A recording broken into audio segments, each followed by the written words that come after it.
Whatever, everybody. Hello, everybody. Welcome to yet another episode of the Casual Movie Club.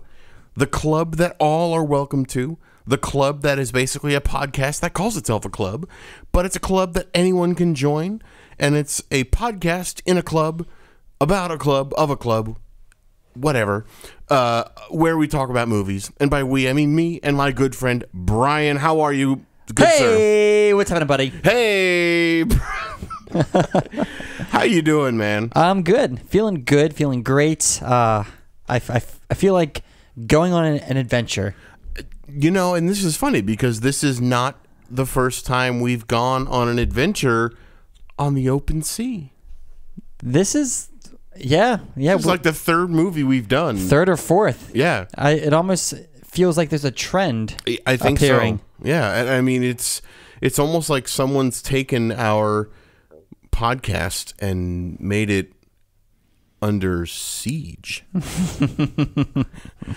Leave it to me to make a cheesy joke or attempt at a cheesy joke with the name of our movie. I think that's expected of us at this point. You know, I'm cool with that. I'm cool with that. So we did Under Siege today, and it was cool. I got to say, I enjoy this movie. I've seen it a number of times. But Brian, how did you enjoy Under Siege? I've also seen this a number of times, maybe around 5 times. I can't really say how often I've seen it, but the times that I've seen it before, I remember enjoying it, liking it.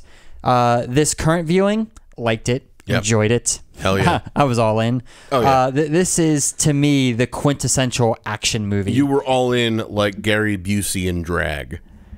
I was not in for that. Let me just be upfront and clear. I understand in the context of the story, context of the movie, why Gary Busey was in drag, but it was not even good drag. Not at all. Putting myself in the position of like a petty officer or whatever, a crewman, just a bystander. Right. It was terrible. Yes, but to see your boss in drag, you know, like, just think, because I'm going here in my mind right now. Think about, you know, you go to a party, like a work party, and then your boss shows up in drag. It is impossible for me to imagine that. My boss, it is impossible for me to imagine that. See, because I'm thinking about my boss in drag, and can you see it? Can you see it? I can. I can't see mine. I can see it, and I think he would pull it off. My boss, like, he might need a couple drinks beforehand, you know, a little liquid courage, but I think he could pull it off. I feel like my boss would die first. Okay, your boss or Gary Busey in drag? Who does it better? Gary Busey. Really? Gary Busey does it better. Again, because I cannot imagine a world in which my boss decides to dress up in drag, even if it's in service of hijacking a nuclear aircraft carrier. Right, or nuclear a battleship. capable battleship. Yeah.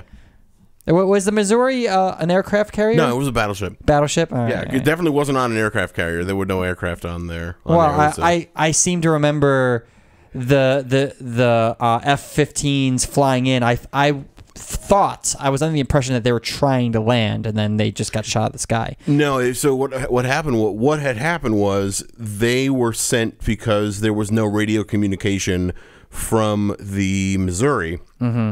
So they sent the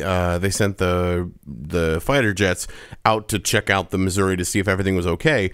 The Missouri had a helicopter landing pad on the stern of the ship, on the back of the ship, but it was not an aircraft carrier because it had those deck guns. You know, it had the 5-inch guns or 15-inch or whatever it was. They had those big guns on the deck that they used towards the end of the movie. So, you know, it was definitely, they had no room for a runway or anything like that, because the aircraft carriers have a runway on the ship. Sure, yeah. And I think I saw the helipad, and in my mind, I just thought, oh yeah, aircraft carrier. Yeah. So technically an aircraft carrier, because of helicopters and everything.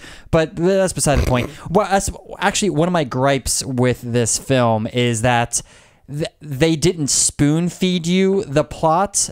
The plot wasn't very difficult to follow or understand, but I feel like that it wasn't clear what was happening while it was happening, and they really? kind of again, it wasn't spoon-fed to you, but yeah.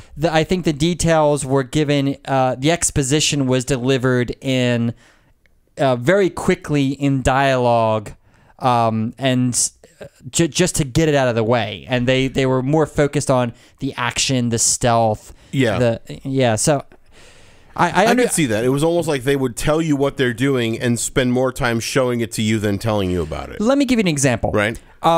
At first, when the Missouri was hijacked, it felt to me that, and again, this is from somebody who's seen the movie several times. Mm-hmm.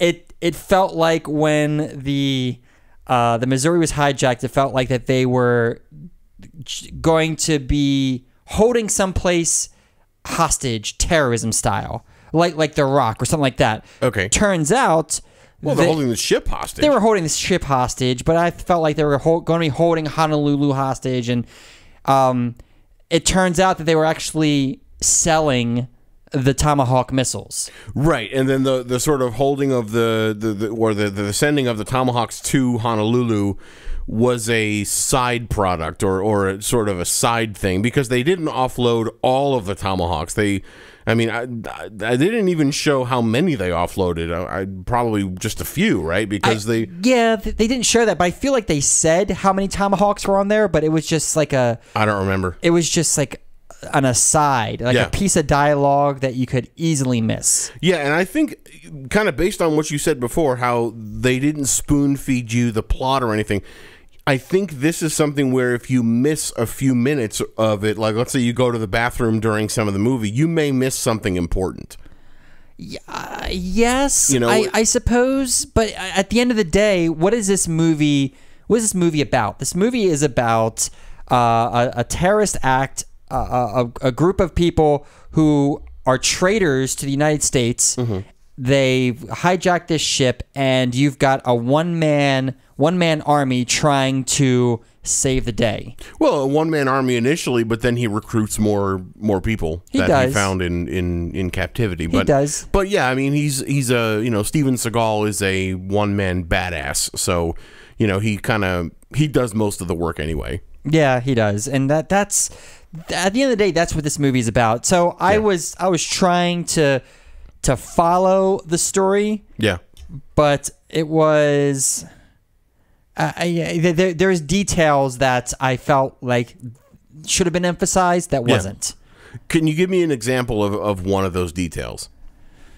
The Tomahawks, what they were trying to do with the Tomahawks, it wasn't clear that they were selling the Tomahawks until they were literally offloading them to the sub to be sold. Yeah.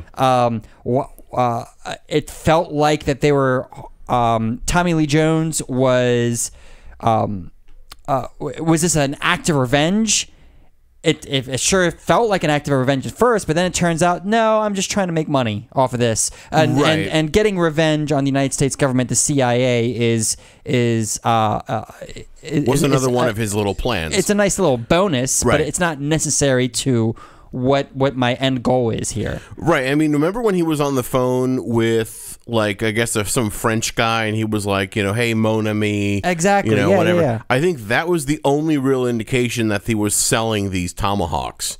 Or, that was kind of the only moment in the movie that I can remember where he's actually talking like business, with someone that's involved with money in some capacity. So they throw you little bits of this sort of the plot, but it's not it's not as obvious as it might be in some other movies. And I guess it's not a big gripe of mine, but it's just something I noticed. It the plot of the first few Die Hard movies was more clear. The end goal of the bads, the big bads, the heavies, the villains. It was just more obvious what they were trying to do. This Tommy Lee Jones and Gary Busey, Gary Busey. Here, I wrote this note down. Gary Busey and Tommy Lee Jones were talking about, what are you going to do with your share of the cash? And Gary Busey was like, I get $200,000. I'm going to buy the presidency. You can buy the presidency of the United States of America. Yeah, I doubt that. For $200,000. Yeah. Was it 200,000 or 200 million? 200,000. I thought it was 200 million. I wrote this down because it was bonkers to me. Yeah, that seems very cheap for a presidency. Exactly. Exactly. Yeah. I have to say, I loved Tommy Lee Jones in this role. I thought he was awesome as Stranix. Yeah. You know, I mean, I love seeing him in a villain role. I also really liked him in the, Two-Face role in the Batman movie. Mm-hmm. I forget which one it was, Batman Forever comes again, or Batman fucks with your head again. Batman comes again. Whatever the hell it is. I loved him. I just really love him in that kind of a villain role, but at the same time in The Fugitive and U.S. Marshals, he's awesome in that sort of alpha male cop role, or that kind of U.S. Marshal role. So I just really like his type of character. Now, shifting gears a tiny bit, let me ask you this, because I do have my things to ask Brian thing here. Who would win in a fight? Because we're talking about Tommy Lee Jones, we're talking about this. We haven't really talked about Steven Seagal that much. Who would win in a fight? Steven Seagal or Chuck Norris? Oh, I would say Chuck Norris. You think so? I think Chuck Norris would definitely win. Chuck Norris went up against Bruce Lee. Really? Really, yes. Wow. Now, granted, that's Bruce Lee, but Steven Seagal would love to have that on his resume. Of course. Acted alongside, sparred with Bruce Lee. Yeah. But I would say Chuck Norris would take it. Now, let's put a parameter on this. Yeah. What era? We talking about 1992 when this movie came out? Yeah. I would feel that they're both in their prime at this point. Yeah. I would still give it to Chuck Norris. I'd still give it to Chuck Norris. Interesting. It feels like you would give it to Steven Seagal. I would give it to Steven Seagal. When sometime in the future, I'm going to surprise you with a quality Chuck Norris movie. Bring it on. That will change your mind. Bring it on. There's one in particular I'm thinking of where he kills motherfuckers with nothing but his fists. He's got duct tape. He's got duct tape wrapped around his fists. You're gonna love this movie. All right, yeah, bring it on. Bring it on. And I want to hear from you guys too. What do you think? Who do you think would win in a fight, Chuck Norris or Steven Seagal? Don't Google it. Don't look it up. I want to know your opinions.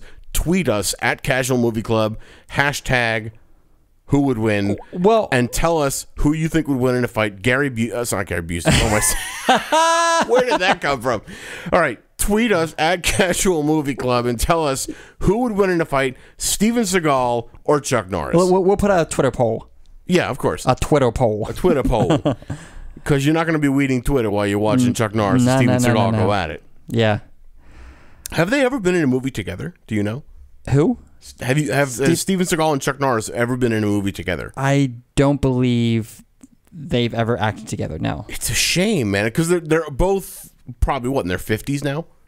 Oh yeah, or 60s? older. I would say 60s. Yeah. I would.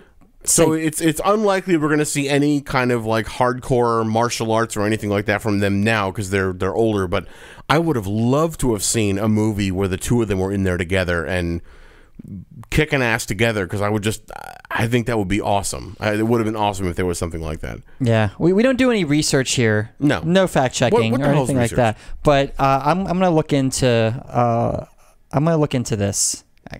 Look into what? Chuck Norris and Steven Seagal. If they have any kind of interactions in film, TV, otherwise. While I was watching the movie, I Googled it and I saw there was a Quora post which had some stuff talking about how Chuck Norris seemed to have more martial arts experience, but like I literally read 3 lines of it and I was like, yeah, I don't think that's accurate. Boring. So, yeah, exactly. So yeah, feel free to do whatever kind of research you. I'm sorry, I didn't realize I was kicking you. So okay, so let's what? No, I was going. I felt like that you were finishing a thought, so I wanted to. I don't know what the hell I'm thinking jump in right now. Did you notice Steven Seagal's poor gun safety? Yes. Gun safety awareness. Yes. Gun awareness. Yes. Okay. So let's go off on a tangent for a second, because Brian and I are both we're both licensed to carry in the state of Texas. What is number 1 rule, or what is one of the most important rules of gun safety? Nah, don't point your gun at anything that you don't wish to kill. Right, obliterate. Exactly. There's also, don't always know what is behind your target. That's another one.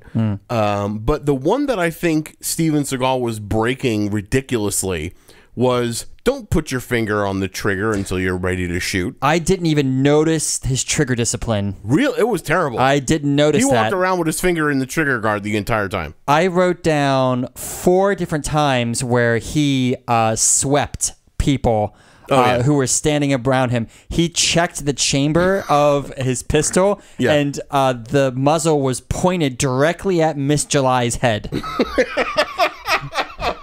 He was carrying around the... Did he do this multiple times? Multiple times. That's funny to me. He was carrying around this MP5 with the silencer on it. Yeah. And he swept her 2 different times in the same scene. Oh my God. And what is with his hostility to her? Did you notice that when he first met her, he was such a prick to her. Just traumatized. He has no idea what she's been through. Right. Granted, he found her in the cake.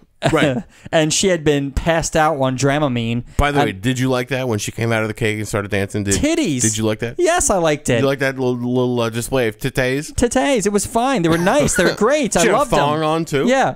What? Were you digging that? It was great. Nice. She looked good. Yeah.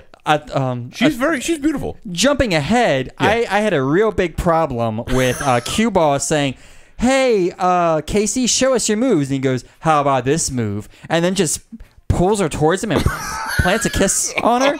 Because there was no Steven Seagal. There was no indication. No. There was no indication of any romantic attraction between the two of them throughout the entire movie. At the very end, he's like, let me just suck face with you for a little bit. And she just went for it. Inappropriate. Yeah. Time's up, Steven Seagal. Yeah. Time's up. Time's up. Time's up. Oh my God. Yeah. So Steven Seagal, terrible with gunplay. Yes. Awful. And I don't know if I can say I took issue with this, but I'm curious. Did you notice in the beginning where everyone else pronounced, I don't know if it's the 50th or 49th, but you know that little island state in the Pacific Ocean? It's made of a bunch of little islands. What's that called? Hawaii? Is it Hawaii? Or Hawaii? For most people, for the majority of people, it's Hawaii. Right, because I don't see a V in the name of the state. But why does Gary Busey, he's the only one in the entire movie who calls it Hawaii, but everybody else calls it Hawaii? People do call it Hawaii. People do call it Hawaii. Is it a German name? I don't think so. No. It's the natives. It's how the natives pronounce it. Do they really? Yes. Okay, if you're a native of Hawaii, please tweet us and tell us what the proper pronunciation is of your state. I don't think Gary Busey should have been calling it Hawaii just based off... He was the only one. Yes, he was. And it was the only one. And it was obvious. Yeah. So it's like everybody else, this is being flown in from Hawaii. Oh, we're going to Hawaii. Oh, okay, now this is going to happen from Hawaii. Like, why did he have to say it different? I don't know. Gary Busey, if you hear this, please tweet us and tell us, why did you say it differently in this movie? Ridiculous. That'd be so cool if Gary Busey actually hears this, by the way. He will. Yeah. I'd like to think so. We've got a far reach. What's up, Gary Busey? Listen, I want to bring up one of my favorite moments of the film. Please do. We're in the Situation Room. All of the admirals. Nice one. We're in the Situation Room. All the admirals, the generals are talking, and the CIA representative is there, and they're like, "Give us a background on Strahan." Stranix. Sure. Tommy Lee Jones, right? Yes. Yeah, Stranix. Give us a background. He's like, "Oh yeah, he was an operative, and blah blah blah blah. He got his clearance revoked, and we sent somebody to take care of him. He got away. Spent some time in North Korea, built up a one-man army, and he had a sub, but he sunk it. He had a nuclear-capable submarine and built up a one-man army?" He's like, yeah. But he sunk the sub. You're sure? We're positive he sunk the sub. Next shot, submarine. It just tickled me. It was very, very funny. Oh, yeah. It's like... goes to show you what they know. Now we're tearing this apart, but yeah. I genuinely think that this was a really great action movie. It's a great movie. It is an awesome movie. Yeah. And now, did you feel like, because I know we were talking about this in I think it was the last episode we did. Do you feel like any of this dragged a little bit? A little, yeah. but not much. Yeah, not much. I was trying to follow the thread of the exposition and the story and this and that, but even when he was sneaking around, even when they were having conversation Situation Room, I was engaged. This is this is my kind of action movie. Yeah. I didn't think it dragged. I felt there was some moments that dragged, like specifically during like some of the outside sequences where they were showing like the work being done on like the the railing system and all that stuff. Like I think some of that was a little slow. When they were doing the sub was coming up and they were just I thought some of that was a little slow, but I mean, do I want them to re-edit it? Not at all. There were some moments where I felt like it was moving slowly, but then other moments where I felt like this is awesome. I can't wait to see what happens next. So, overall, I mean, I think this is a great movie. It's a great movie to have on in the background, especially during, a party or something. Like, I would love to see if there's a drinking game for this movie. I'm sure there is. And if not, we can make one up. Absolutely. Yeah. Absolutely. If you guys know of a drinking game, please tweet us at Casual Movie Club or email us casualmovieclub@hotmail.com. We would love to know if there's a drinking game for this movie. Yeah. Other than other than the mustache game, because I think the mustache game for this would be funny. Yeah, that's one of my favorite games. What other? Do you have any other notes? Yeah, I got a few things. Yeah, more questions to ask Brian. Sorry, I thought when they killed Private Nash that was unnecessary. I thought it was necessary. I thought it was unnecessary. Yeah, you gotta be ruthless. Yeah, but I mean, Private Nash just doing what he was told. Yeah, but these guys are terrorists. These guys were hired to do a job. Let me ask you this: when he's not doing his action stuff or his martial arts or anything like that, is Steven Seagal a good actor? No. Okay, that's easy. Absolutely not. Unequivocally. So when he's talking to Miss July, and when he's just kind of walking around, when he's not involved with action, he's not a good actor. Not at all, man. He was doing some overacting. I think that he shines when it comes to the physicality. Yeah. At least when it comes to fight scenes. Yeah. I mean, there are some things, again, the gun discipline, it was just poorly done, but he's a good sneaker. He's a good fighter. Yeah. But delivering lines convincingly, no, he's not your guy. I would agree. This is one of my favorite parts.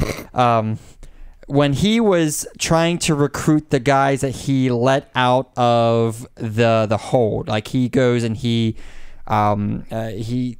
welds them out of where they're trapped, and he goes in there, and the one guy's like, I'm on a college program. I'm here doing laundry. I'm not a fighter.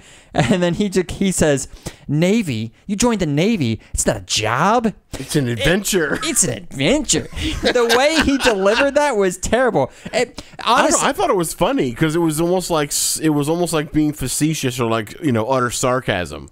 I didn't look up the IMDb trivia, but that particular line felt like it was forced on them. Like the Navy was like, this is a movie about the Navy. You have to put in some of our commercials, some of our taglines. Okay, I could see that. It felt really unnatural, and maybe he delivered it jokingly, like comedic relief, but it felt forced. Right. And another moment where he wasn't exactly a good actor, I think, when they're all standing out on the deck of the boat right near those big deck guns, and he goes, whatever the guy's name was, gunner's mate. See those guns? We still have shells for those. I don't understand. What was the point of the condescension of that line? You can say the line, but we still got shells for those, man. How you deliver that was just... It was so condescending. This guy's on your team. Why are you being a smartass for him? We still have shells for those, you 5-year-old. That was completely unnecessary. So, yes, I agree with you. He's not a good actor when he's not involved with, with action. Caveat. Yes. One action scene when they were pinned down by the terrorists and they were shooting at them.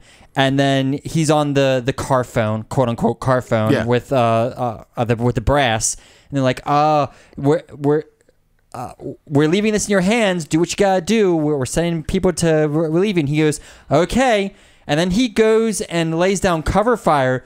But he is running down a hall, and he's got the 2 submachine guns. The 2 MAC-10s. That are crossed. His arms are crossed, and he's not pointing at anything but the wall. Right. And he runs down the hall, spraying and praying. Yeah. But at the wall. He's not shooting at anyone. And bear in mind, these are metal walls. These are metal walls. So the bullets are going to ricochet. And what are the odds that they're going to, one of them is going to hit him? But of course it doesn't, because he's Steven Seagal. Sure. This movie is the epitome of you have to suspend disbelief. Yeah. It's the epitome of it. Yeah. If you suspend disbelief, it's a great movie. I don't think you have to suspend a lot of disbelief, I think you do. You do? I think you do. All right. I mean, a lot of it was over the top. Granted, like the throat rip. There's a throat rip. Remember the throat rip? Oh, you rewound it and played it 3 times. He fucking roadhoused some dude. He comes up on him, does some close quarters combat, and then gets close and just does a throat rip. He rips his Adam's apple out. Rips his Adam's apple out, and it was over the top. Yeah. Grotesque. Yeah. But it was perfect. It was well placed. This is such a great quintessential Steven Seagal movie. It is. I think it's the only Steven Seagal movie you need to see. I think there are some other ones that are worth watching. On Deadly Ground is great too. Never seen it. Oh, we should do that one on here, because that one is full. It's him and Michael Caine. Michael Caine? Michael Caine. Yeah. Oh shit. Oh yeah. And if you think this has gratuitous violence in it, just watch On Deadly Ground. That's even better. You know what? We'll do that one for an episode. Oh boy. Okay. Yeah. I'm excited. Oh yeah. We need some more Steven Seagal in our lives. Yeah. Good one. So on that note, should we go to numbers? Do you have any other notes? I don't. Let's see. Throat rip. Blew up the sub. I thought it was fucked up how towards the very end, when everybody, right before everything goes really well, the guy from the CIA is like, yeah, if this goes south, we'll just blame it on the cook. I thought that was fucked up. I thought it was fucked up, but I liked it, and it was in line. Yeah. I've got 2 things left. The first thing is the gruesome girder death. There's a guy standing in the middle of what looks like a shaft, and Steven Seagal is sneaking up on him. He sees a girder that's being used for the rail system is suspended. Yeah. I wrote this down too. Yes. Steven Seagal let me look where the guy's standing. There's a girder that's sharpened to a point. Just hanging right up there. For some reason, it's sharpened to a point, right, and tied to this railing. It with an easy to pull knot. Some sailor's knot that you just pull it and it comes undone. Loved it. It impaled this guy. It was the most gruesome death of the film. Yes, hands down. Yes, the guy just exploded into gore and viscera. And why is it? I don't know if this is like a psychology thing, but because I've seen this in other movies too, where like a situation like this where something is falling down on somebody and they just stand there and take it.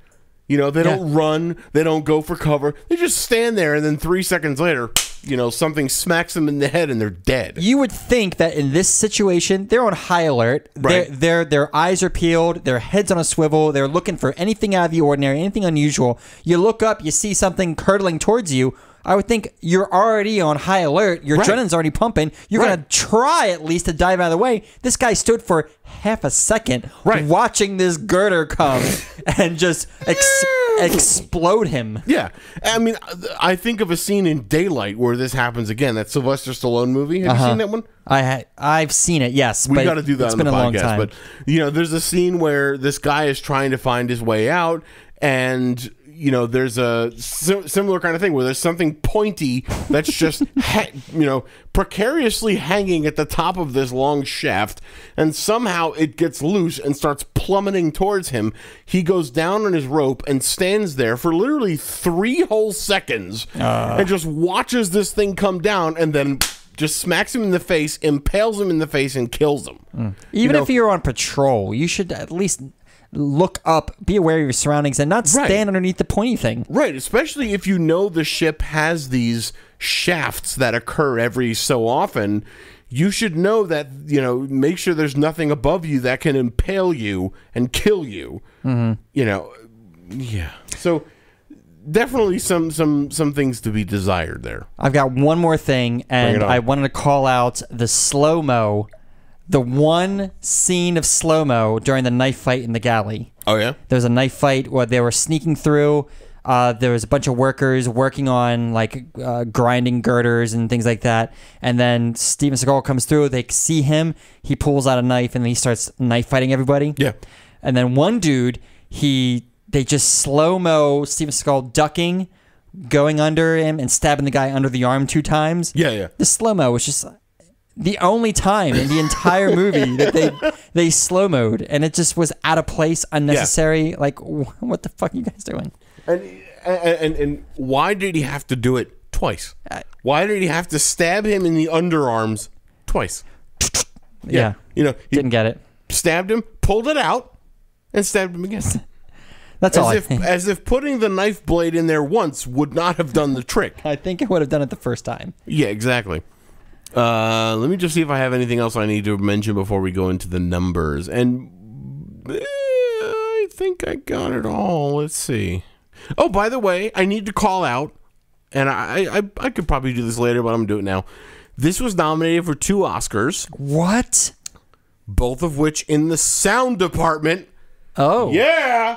So congratulations and props to the sound department on this movie. Great job on, I think it was sound editing and sound effects or something like that, but great job to the sound department. Just wanted to call that out. Nice. Do you have anything else you want to add, or are you feeling good? Nah, feeling good. All my other notes are just... they're not going to add to the conversation. We've covered most of this. Yeah, exactly. So do you want to give the folks at home an idea of what the numbers that we're going to talk about, what they pertain to? Yeah, so we rate all of our movies that we watch based on a scale of 1 to 5 out of 6 categories. The first of which is acting. That's going to be how well did the actors convey the story? How believable were they? The second category is script. How well was the dialogue written? The next category is presentation, editing and visual effects. How were they used? Was it too much? Was it not enough? Total package. That's what this is about. Was there green screen? Was there green screen? Was there not green screen? The next category is music and sound. It's the soundtrack as a whole, sound effects, the score, the mix, the music, etc. What John likes to refer to as... the goodies. The goodies for your ears. The next category is uniqueness. Has this been done before? What other films in this time period that are very similar to this? Right, because movies that came out afterwards don't count. All right. And finally, engagement factor. Does this movie keep you engaged? Or would you rather be weeding Twitter? I would not be weeding Twitter while watching a movie. Some movies I do. Well, unless wind it's really up- bad, like certain other ones we've done involving a cartoon dog. Anyway, that being the case, that's a great explanation of our numbers. And to start it all off, Brian, how about we go with me for acting? Sure. So acting on this one, I've got 3.25. I liked the acting, and you know me, I'm big on chemistry. I really liked the chemistry between Steven Seagal and the bad guys, and even the bad guys amongst themselves. You know, I thought that I loved Tommy Lee Jones as the bad guy, and I loved everything Tommy Lee Jones does. I don't think I've seen a movie where he was in, you know, a movie that he was in that he wasn't awesome. So I'm definitely a fan of Tommy Lee Jones. You know, I don't think the acting is anything Oscar worthy. I don't think the acting makes me want to like give it huge awards and accolades. So 3.25 for acting, you know, solid performances across the board and just good chemistry between everybody. I am going to score the acting a 3. Now, Interesting. I should be writing these down. I disagree. Yes. I disagree with a lot of the chemistry points you've made. I didn't feel really any chemistry between Seagal and Tommy Lee Jones. Really? They did well together. Yeah. Tommy Lee Jones wasn't really a foil for Steven Seagal, at least acting wise. What do you mean? It didn't feel like that Tommy Lee Jones put up much of a fight. He didn't come across as Steven Seagal's arch enemy. He was just Like he was kind of a generic bad guy?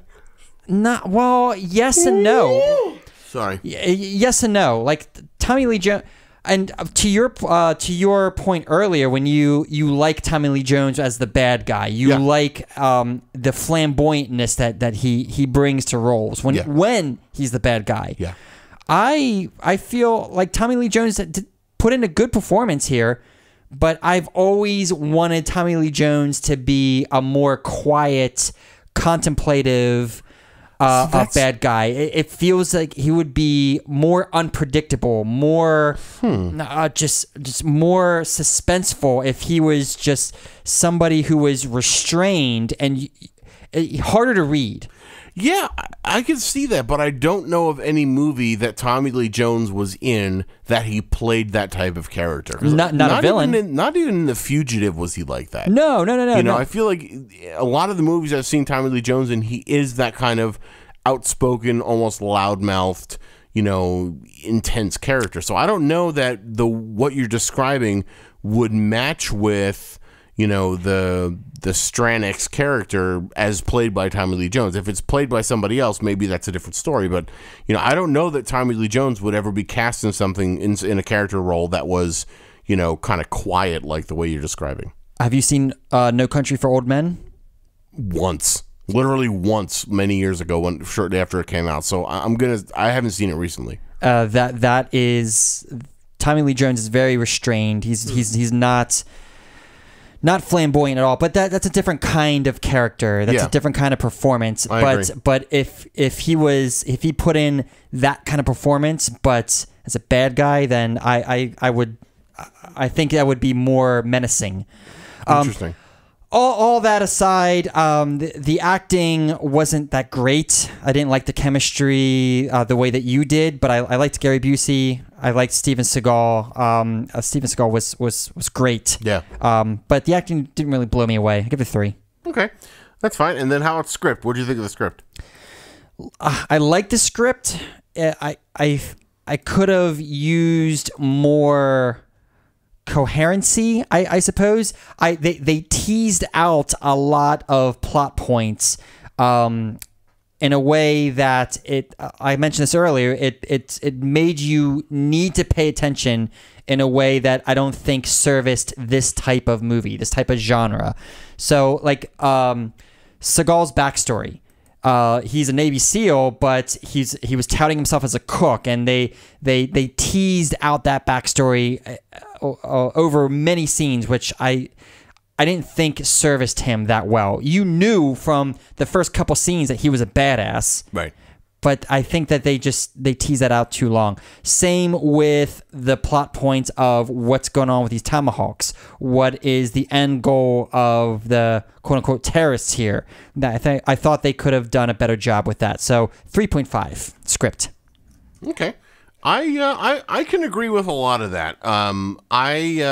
I actually gave the script a 3.5 as well, mainly because I thought it was fine. There was nothing that offended me about it, nothing that kind of jumped out at me as overly negative, but also nothing that jumped out at me as overly positive. You know, I liked how they wove the story and the kind of the backstory more specifically. I like how they wove that into, you know, when Stranix's character, or Tommy Lee Jones' character, contacted the Navy heads and so forth, how that was sort of the exposition of his character when he was kind of, voicing his, ransom call, so to speak. I liked that sort of display of it. I didn't care for the condescension between Steven Seagal and, the Jordan Tate, the Miss July. I didn't care for that. I didn't care for the some of the just unnecessary attitude, condescension. I don't know if that was so much script as it was just Steven Seagal's delivery and everything. So I'm going to say 3.5 because it wasn't mediocre, middle of the road. It was slightly better, but not that much. Okay. Presentation, I'm going to give the presentation a 3.75. I really liked how they did a lot of it. I think they're, again, nothing really blew me out of the water, so to speak. And funny because this happened on the water. But, it was done very well. I think it was tasteful. I didn't spot any copious amounts of green screen. There may have been a little bit of green screen here and there, but it was done very well, blended very well. I thought the presentation aspect of it was good. I liked how, the explosions were not over the top. They were, they were within reason for what they were doing. It was fine. Honestly, it was fine. Better than mediocre, but just fine. You give it a 3.75? Yeah. I'd give it a 4. Oh yeah. Yeah, I liked how this was put together. I mean, this is my kind of action movie. Yeah. The one-man army who sneaks around alone. He's got a support team. He's got a support staff, but this is essentially Steven Seagal's movie. Yeah. I didn't notice any green screen. I was on a lookout for it. Yeah. Considering ever since I started this podcast, I'm on a lookout for green screen. I look out for green screen now. Yeah. But to my eye, I did not see or notice any green screen. Nothing. I like the pyrotechnics when they blew up the helicopter. Yep. The sub. Did you notice any color scheme to the explosions? Nothing out of the ordinary, no. They all seem to be to have green in them.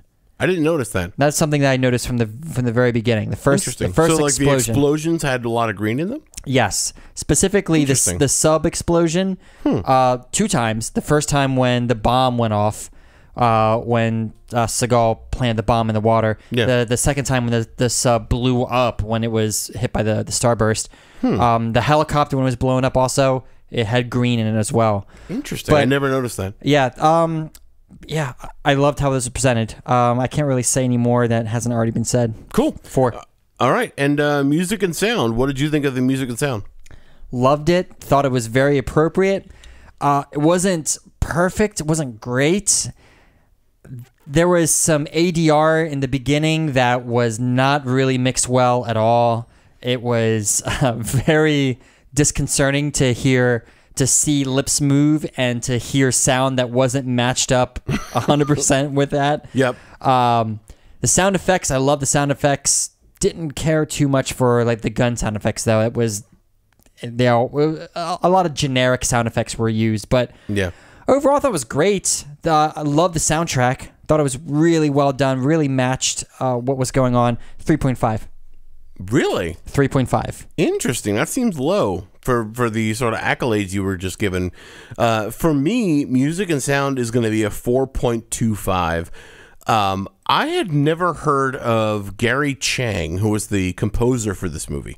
I'd never heard of him, but being a musician and being someone that really loves music and everything, I love, from a sort of a geeky standpoint, I'm going to try not to get too deep into this, but I'm a musician, I'm a drummer, I'm a music producer. I loved the technical element of the composition of the score, if that makes sense. It wasn't just violins and symphony music and just whatever. There were complex things called polyrhythms, one sort of a feel, one sort of a pulse against another rhythmic pulse. And I really liked that during a lot of the sort of tension moments. There was that like dun dun dun dun dun dun dun dun, like that part. I really liked that little motif because it was against a different pulse that one might think it would be against. And it's hard to explain to non-musicians, and I'm going to try not to go too deep into it, but I just, from a musician's standpoint, from a technical standpoint, I loved that, strictly from a music theory standpoint, I loved that aspect of it. I thought the music was very well matched to the action and what was going on. Overall, I think it was great. Great sound effects. I agree with you. There were some moments where the dialogue was a little bit off. I actually made a mention that I also really like the music, the other than the original music, like the use of, like Jimi Hendrix Voodoo Child, I thought was really cool. I like that blues band's music that came in. Just the music as a whole, I think was very well suited to what was going on the screen. Nice. So continuing onwards, uniqueness. We've seen things like this where there's a problem and there's kind of a lone wolf type of thing that's gonna, come out of the woodwork to try to save things.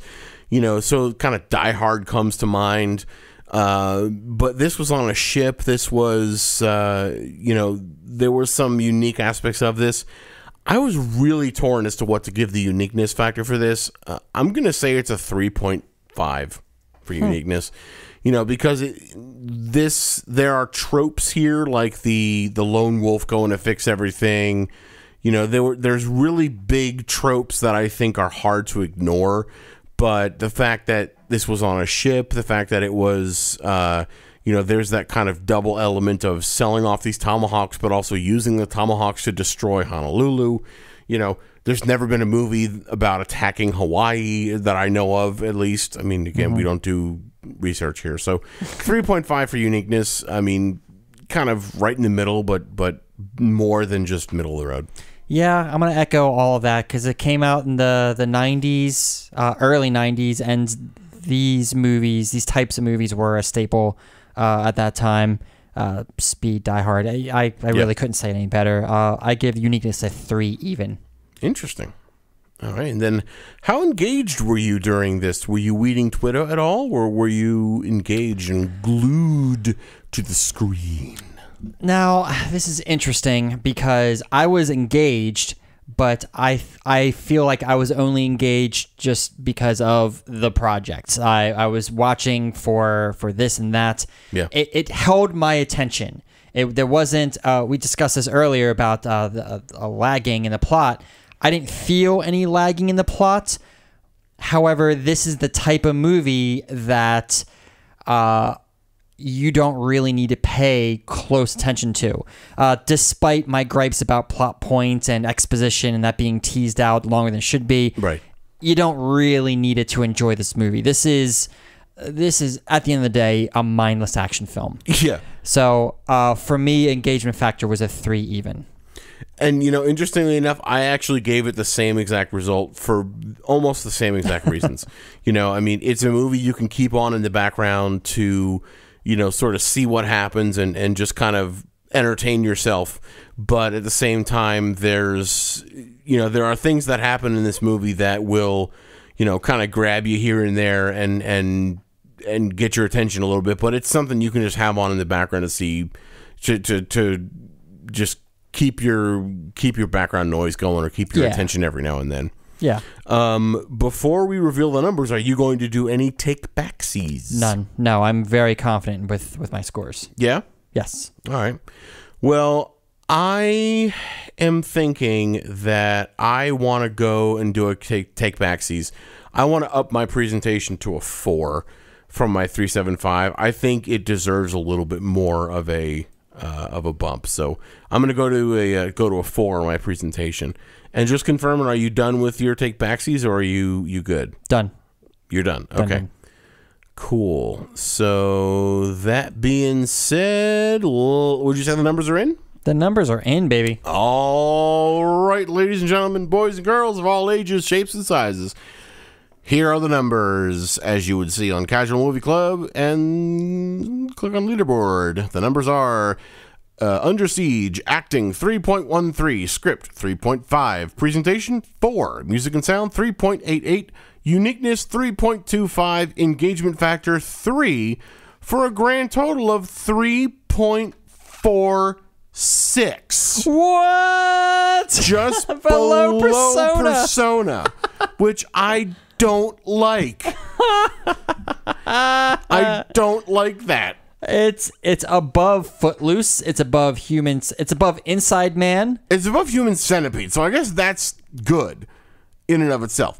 But I would really love to watch this movie on repeat over Persona. Really? Oh God, yes. I hated Persona, but I don't know why Persona has a 3.48. Then again, the Wraith has 2.6 as its total average, and that's the total average is actually the total score is actually what we arrange our leaderboard by. So so that being said, this movie with an average of 3.46 as of the time of this recording, by the way, is 0.2% or 0.2 of a point below Persona, which is mind-boggling to me. But it's 0.02 of a value, so I guess it's pretty damn close. How do you feel about that? What are you gonna do? Not a damn thing. Yeah. So that being the case, what are we doing next time? Do we know? We don't. I don't either. So, until then, I think, I hope you guys have a wonderful time. Tweet us, Instagram us, email us. You can email us. There we go. casualmovieclub@hotmail.com. You can tweet us or Instagram us. Casual Movie Club is our username on both of those places. You can even call us or leave us a text message at 402-882-2742. That's 402-882-2742. We would love to hear from you. We would even love if you left us a review on whichever podcast platform you enjoy listening to us on, whether it's Apple Podcasts / iTunes or Google Play, TuneIn, Stitcher, YouTube, Spotify, iHeartRadio, or Radio Public. We would love to hear from you. Let us know what you think, what you like, what you don't like, what you would like to see. You can even join us on our Patreon and help to keep the podcast alive by submitting as little as $1 per month, but all the way up to as much as you want per month at our Patreon, which you can access by going to our website, casualmovieclub.com. Click on Patreon at the very top, and that will take you to the place where you can support us with your wallet. And we would love anything you can do on a monthly basis for us. Right, Brian? You got it. Did I forget anything? No, you covered it all. I just like get in my zone when I do that whole bit. You do. Yeah. But anyway, until next time, we appreciate everybody. We love you all. We cannot thank you enough for listening to us. And please share our podcast with your friends and family if you think they would like what we have, because all are welcome in the Casual Movie Club. And until then, we'll see you next time. Thanks. Bye.